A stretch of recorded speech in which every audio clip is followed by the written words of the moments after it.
Magandang gabi mga kapatid. So andito ang ating magigiting ng mga Catholic Faith Defender at Catholic Apologists, Brother Stalwart at si Brother Jason, no? Ang mga dating defender ng Seventh-day Adventist at ngayon ay naging magiting na tagapagtanggol ng simbahang Katoliko. Brother Stalwart, may tatanong sana ako, Brother Stalwart, Ano yan, no? bro? Paano mo natuklasan yung katotohanan na ang Seventh-day Adventist ay hindi pala si Kristo ang nagtatag at marami palang maling aral na yung natuklasan sa Seventh-day Adventist? Alam mo kapatid na natuklasan ko na itong dati namin pinagpaaniban pala na society ay hindi pala tatag ng Panginoong Hesukristo. Ito pala ay tatag ng isang huwad na tao. Mangangaral?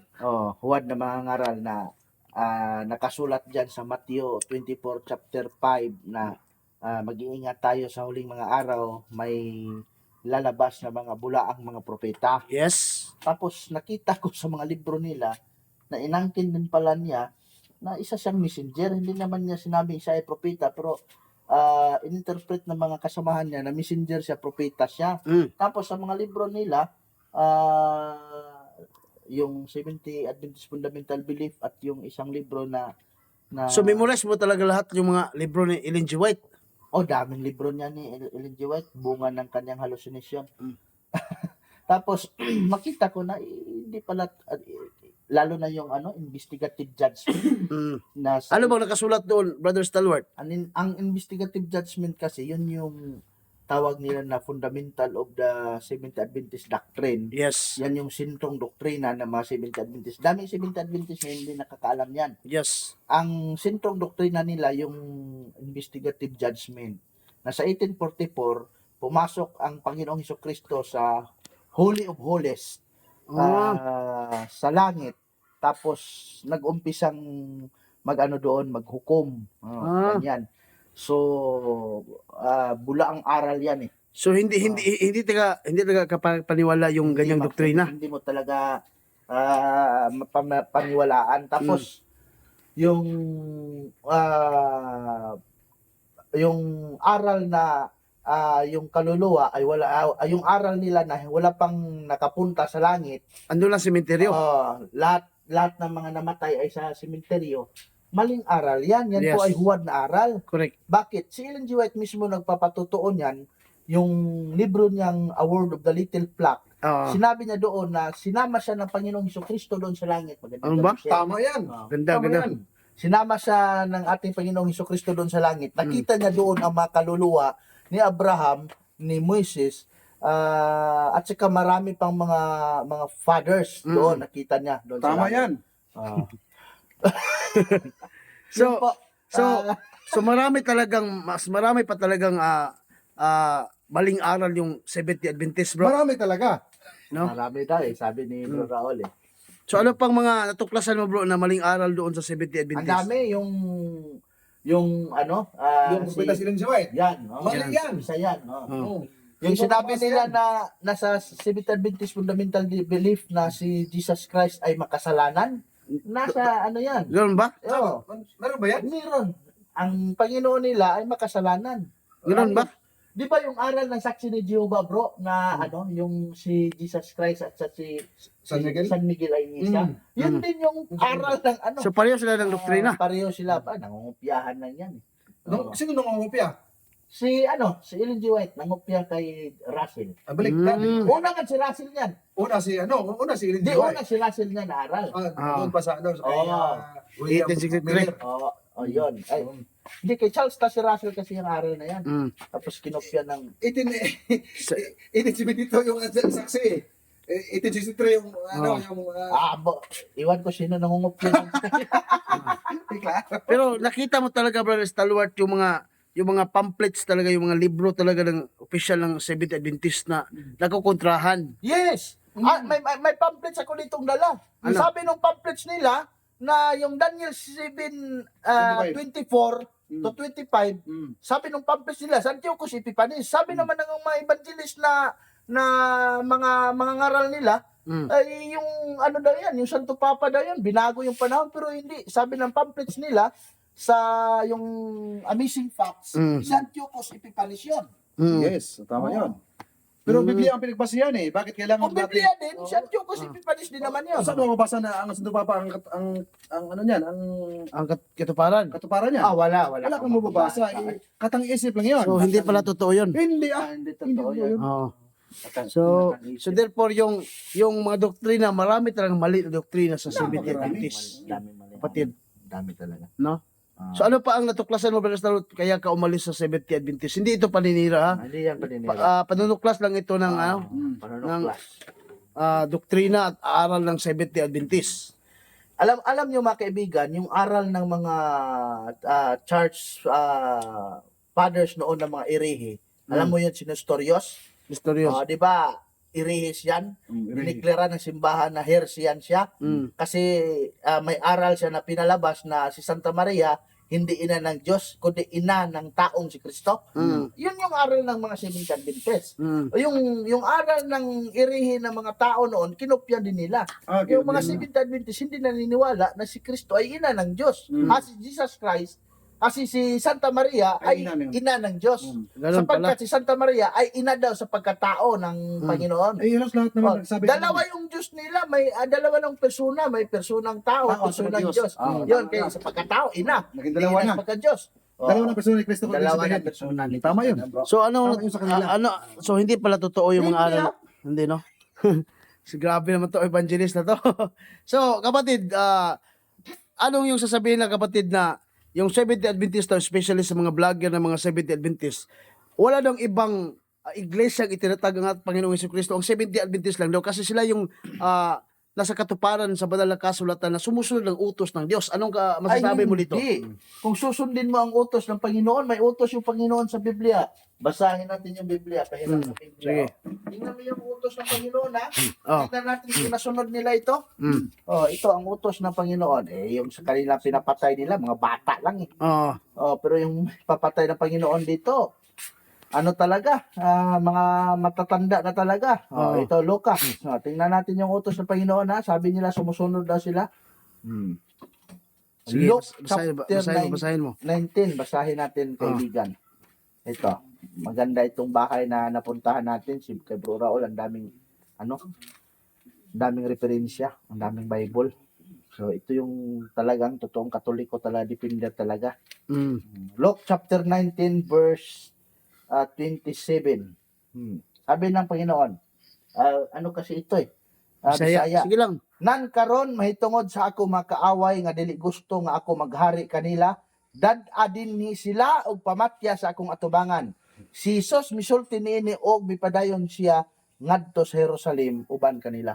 So may sabi ang Panginoong Jesucristo na kung sino yung hindi naniniwala sa kanya, Patayin. na siya ay hari at saka siya ay Diyos, kakalag ka rin sa harapan ng Panginoon at ipapapatay. Hindi naman ito nasunod nila eh. Bakit sabihin nila sila yung sumusunod ng utos? Correct. Pili-pili lang yung utos nila eh. Pili-pili. Yung pagkain ng baboy, asan yan sa 10 utos? Wala. Wala naman. Wala naman oh. Oo. Di pili-pili lang yung utos Yung nila. yung Yung pagpatay ng mga batang maliliit, saan yan na utos? yan yung pinakamasakit na narinig nila, Brother Stalwart, yung binisto mo, ikaw lang yung si Ifde na nagbisto sa kanila nga sila yung nag-abort ng mga bata. Kasi maraming mga Seventh-day Adventist galit si Brother Stalwart kasi binisto mo kasi. Bakit dalawa-dalawa itong Biblia na ito? Kulang pa yan, bakit mo kasi binisto, Brother Stalwart? Dagdagan ko pa yan. Hindi, si Bro Raul kasi yan nagsabi sa akin eh. Na bakit mo kasi binisto na may abortion pala sa General Conference sa Seventh-day Adventist? Dami, noon pa yan. Bali, tatlong council yan, abortion lahat. Hanggang sa kasal ko yan, ganun ba? Wala na. Hanggang ngayon. ngayon. Yung pinakalas na council nila, 2019. Yung council Dito lang nila. siguro sa Pilipinas yung bawal. Basin. Ito doon, may council sila. 2019 yung pinakalas na council nila about abortion. Sa Pilipinas, pinagbawal yan kasi ang government Batas. natin dito, ang batas Thou natin, shalt bawal kill. talaga mag-abort. Pero sa ibang bansa, lalo na sa Hawaii, ang daming pinatay ng mga bata doon sa ospital. Walang Grabe. kapatan ni sinuwan ng pumatay ng tao. Grabe naman talaga yan. Ang Diyos lamang. Ang Diyos Wala. lang. Hindi pwede ang tao na pumapatay sa kapwa-tao din. So, sila yung nakalabag sa 10 utos. Oh, na, sila oh. Thou shalt not kill. Hindi tayo. Oh. Oh. So, In kaya terms pala, naman sa pagnanakaw, hindi ang Katoliko ang magnanakaw sa tithes. oh, Sila yung magnanakaw sa tithes. sinulat talaga ni Ellen G. White. Oh, nabasa yan. No? tingnan niyo mga kapatid ha. No? Nabasa yan. Yung mga sinasabi ni Brother Stalwart, no, totoo talaga yan kasi may ebidensya Andito. talaga. Oh. Oh, Ebidensya yan, marami yung mga review ebidensya. nila Oh, Mabasa yan. na talagang totoo itong mga sinasabi nila. Kaya mga Hindi Seventh basta-basta. Adventist na nakarinig Alam mo, nitong video na ito. ang nagbigay nito sa akin review ni Ron, Raul, binilihan niya. Ano ba? binili Sa akin yan. I-rebat mo nga itong ano, itong ginagamit sa Sige. na to na kaliwat sa bitin daw. Ito. Yung mo yun, para maribat. Oh, sige, ano? Palagi nilang ginagamit yan eh. Kailangan talaga ito. Kasi ang daming ma-slide nito eh. Sige, pakisagot, Brother Stalwart. Sabi nila na yung Ginamit ito ng- Katoliko. Ay- Itong Biblia na ito, ginamit ito ng mga evangelist ng mga, hindi lahat. Pero may mga evangelist na kulang sa aral ang gumagamit ito. Mm. Sabi dito sa Biblia kasi nito, nasa Juan, ito, Luke chapter, Lucas pala yun. So, Ito, magaling to. Luke chapter 3. Oh. Ito kasi Biblia ito, pastoral ito. Oh.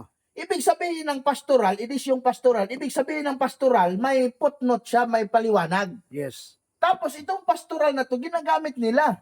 Pati na yung ilang maestro nila na kaparintihan ko si Pastor Chris gumagamit ito. Sabi dito, umpisa natin sa ibabaw, sabi dito, apan dili ang tanan andam sa pagbag-o sa atong bahin, daghan og dili matapos ang atong pangatarungan. Mm. Naghimo tagdaghang lutsanan aron pagpabiling walay kausaban. Sobra ang atong pagsalig nga ang Dios masinabtunon. Labi na kay mga buutan tang sakop sa iyang simbahan. Period na ha. Period. Period. Tapos busa may merong tatlong ellipsis yan. May anong ellipsis? Yung dot. Tatlong dot yan. Hindi yan period ha. Tatlong dot. Busa, iba na naman yung explanation ng author nito. Sabi dito, si Abraham ang inyong amahan, tapos italize pa yan. Alam nyo naman, pag italize yan, explanation na sarili yan sa author na nilagay dyan. Kaya hindi katulad sa theological explanation ng Bible, pag sabing italize, yung litra, pinatagilid ba? Sabi dito, si Abraham ang inyong amahan, naka-italize. Mga deboto ta magtotoo og maayong Katoliko italize og kaliwat sa mga bitin. So sabi nila sa kanilang interpretasyon, tayo daw ay ano yung Tagalog sa kaliwat? Lahi ng ahas. So, ang gwapo-gwapo natin, lalo na si Bro Raul, nagulay na lang kinain. Tapos sabihin nila, lahi ng ahas. Depende sa kasi ako eh, kaya gulay lang kinain ko. Tapos dito, kung ibalik mo sa kanila, si Abraham, mga sabadista kasi nang gumagamit dito eh. Ibalik mo sa kanila, si Abraham, di ba sabadista yan? Di ba sabi ng Bible nila, ang dakong paglaom, nasa page 52 na si Abraham, si Adan, Sabadista. si Jacob, nagsunod sa adlong igpapahulay. Oh, di ba, pag sinabing si Abraham, di sabadista kasi sabadong aral ang inano ni Abraham. Tapos sino si Abraham? Ang ilang amahan. So tapos sila, umangkin din sila na Katoliko sila. Oh. Tapos dito, wala namang Roman Catholic nakalagay dito eh. Oh, tapos dito, Katoliko, inangkin din nila na Katoliko. Eh, di sila ito. Correct. Sila ito, hindi tayo ito. Oh. Yan brother. Tapos may ano pa dyan, yung Saan yan? yung balaanon mo ang kuan. Adong Sabado. Remember the Sabbath day. Saudio Nama man yan. na. Sabi nila, Sabado. Nama na, di na. Sabi nila, Dito sa Salmo. Oh, umuna ilang gabay itong yapon. Saudio man ito. Hindi man yan sa sabat ng Kristyan. Alam mo kasi may tatlong sabat ng Kristyan. Hilamin natin yung nakaganda dito kay Bro Raul. Ang daming ang daming referensya eh. Sa mga ano yan eh. Ito, may tatlong sabat dito. Yung Webster Dictionary. Ay, pag marinig yan, mapanood ito ni Glenn, Mahanap talaga siya. sasabihin na naman niya na magaling lang kayo sa encyclopedia at saka dictionary. Gaya, Ito. sinabi niya kay Paul Alima. 534.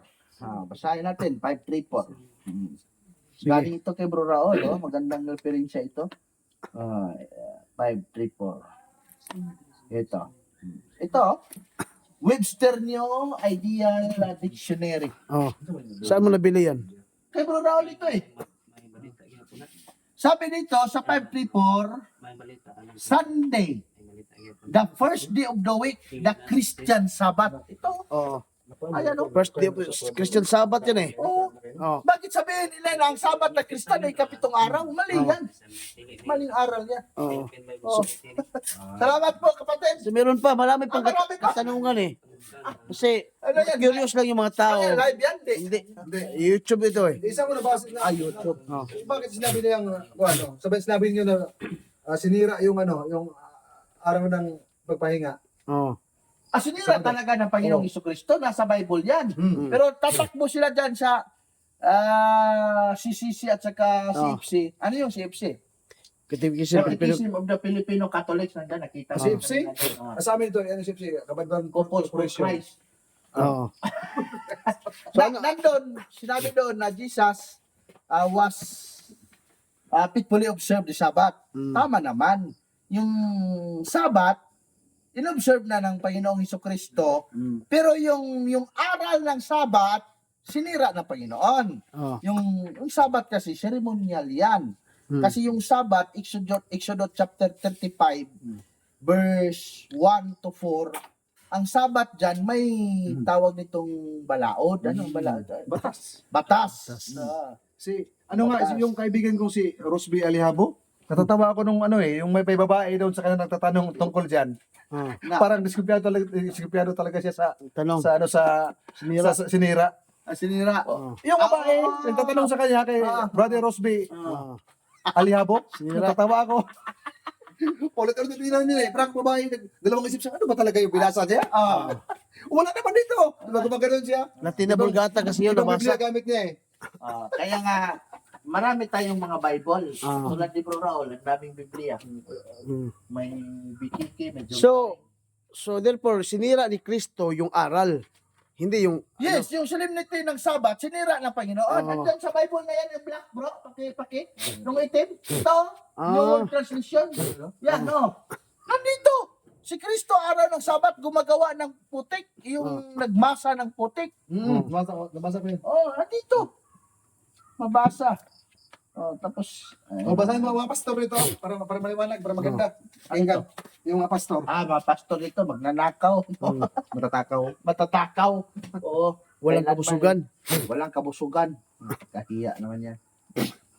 Kakahiya naman yan. Pero sa Asisino, natatawa ko kay Asisino ba, sabi niya, sino kuno ang mas masama?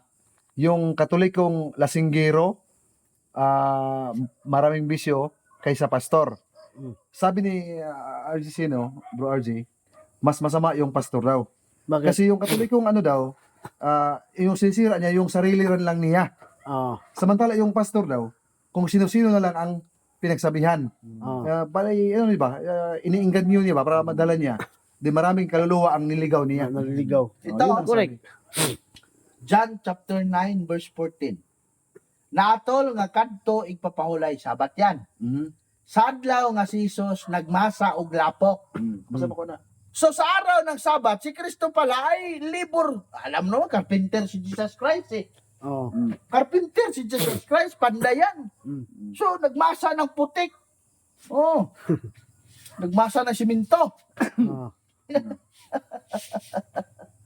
Alam mo, So kaya pala Brother Stalwart na iniwanan mo yung Seventh Adventist na yan kasi marami talaga yung bulaang aral na tinuturo na wala pala sa Biblia.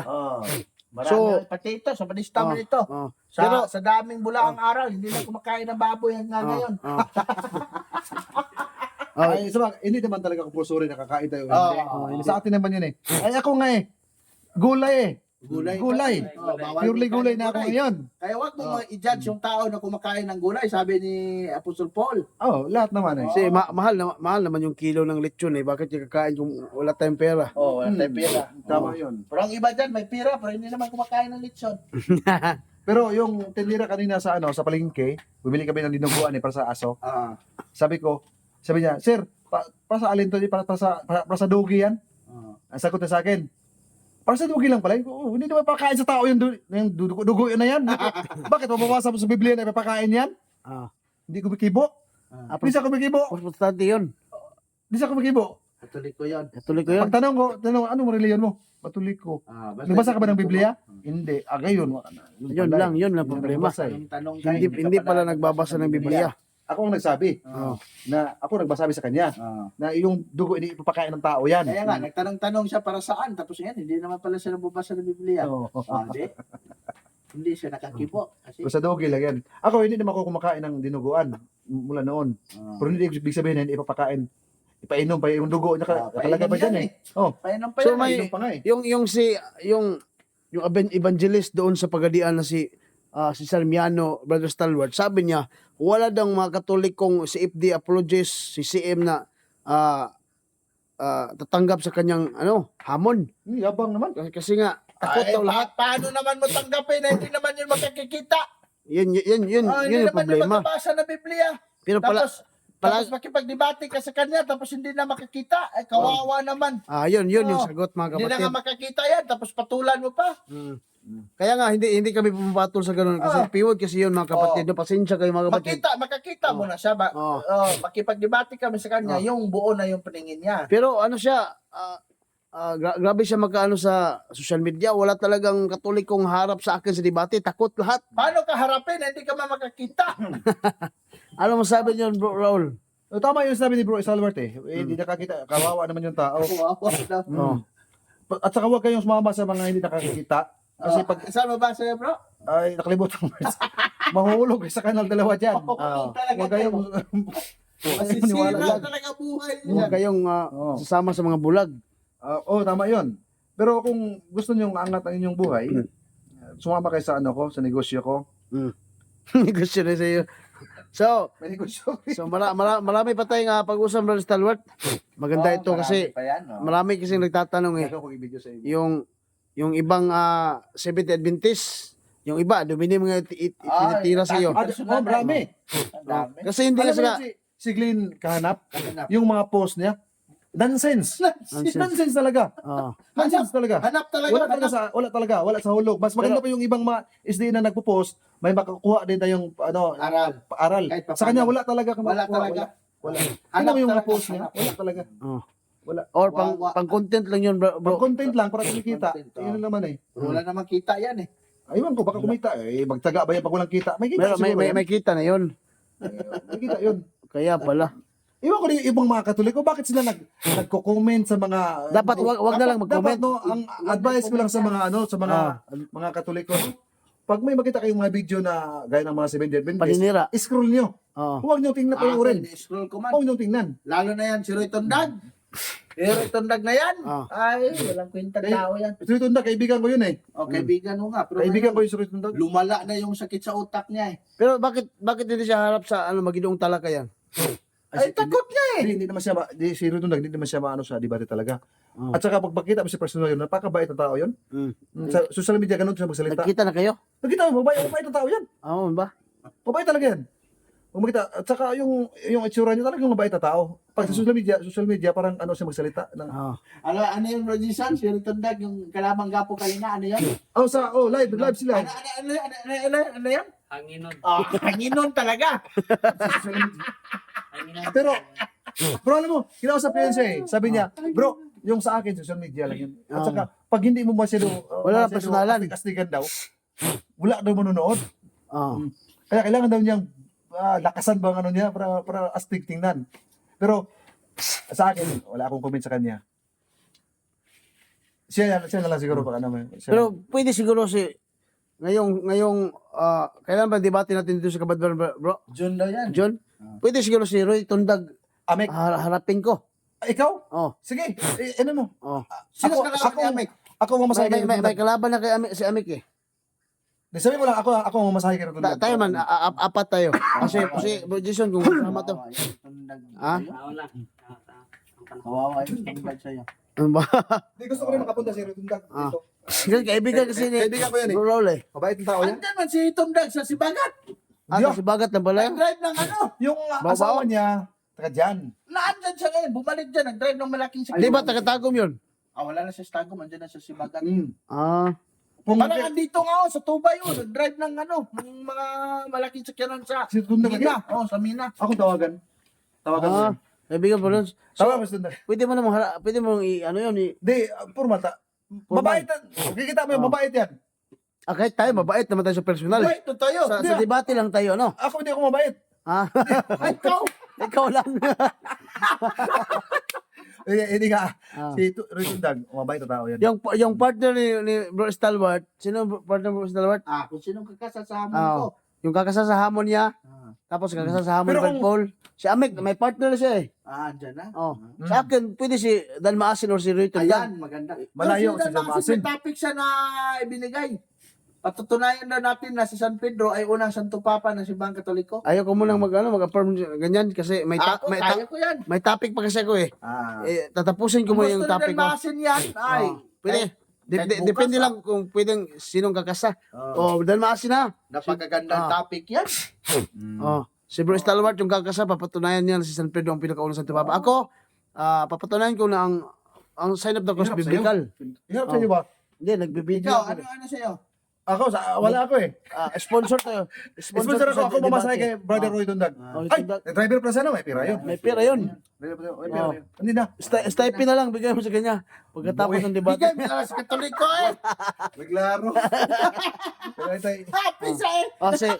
Ito si bro, siya yung sponsor sa amin noon debate dito sa Tubay. Kahit saan Oh. ito nag-sponsor sa Sponsor- amin eh. sa ngayon lang medyo Katoliko sa ito. nakataon na medyo Ah. nakasabay sa papagawa ko sa bahay. Pero pagsikapin ni Bro Raul na makasabay siya sa atin sa Basta dito, saan banda? Diyan sa sa Tubay pa rin. Ang debate, iwan ko kay Binyo. Amek, anong gusto ni Amek? Kailan, ano, sa terminal oh. kailan yan? John or me? June. John tayo, John. Ano? Ikaw bro, may bakante ka yan, John? Sila. Isasama din natin to para isang araw talaga. Isang araw. Isang araw talaga ba? Si Amek, ako. Si Manang Tipan yung katapat niya. Matanda na yun. Oh. Ayaw to? Parang matanda na yun, kapatid. Ito no. So, yun mga kapatid ha. Dapat mag-aral tayo ng pananampalatayang Katoliko. Kung gusto nyong maliwanagan, ayon sa mga turo at doktrina ng pananampalatayang Katoliko, especially sa how to defend the Seventh-day Adventist, no? Na attacking sa ating pananampalataya. So, i-contact nyo lang si Brother Stalwart, no? Si Brother Stalwart yung maraming referensya. Pag may debate kami sa SDA, sa kanya kami kumukuha. Eh. Si Bro Raul So, madami. Ito Brother Raul, sponsor to na palagi itong nag-sponsor sa amin sa grupo namin eh. Pasakayin mo na, maragbi. So, mga kapatid, no, i-contact nyo si Brother Stalwart, especially yung mga sa SDA na parang babalik na sa Katoliko pero marami pang yung mga doubt sa kanilang pananampalataya. I-contact nyo si Brother Stalwart kasi dating SDA ito eh. Kasi mas master talaga to ni Brother Stalwart kasi dating SDA. Magsama-sama tayo. Yan mga kapatid ha. Okay. So, salamat mga kapatid sa inyong pakikinig. Bro, God bless sa lahat, mga kapatid. kuhan dia, mayong gabi dia.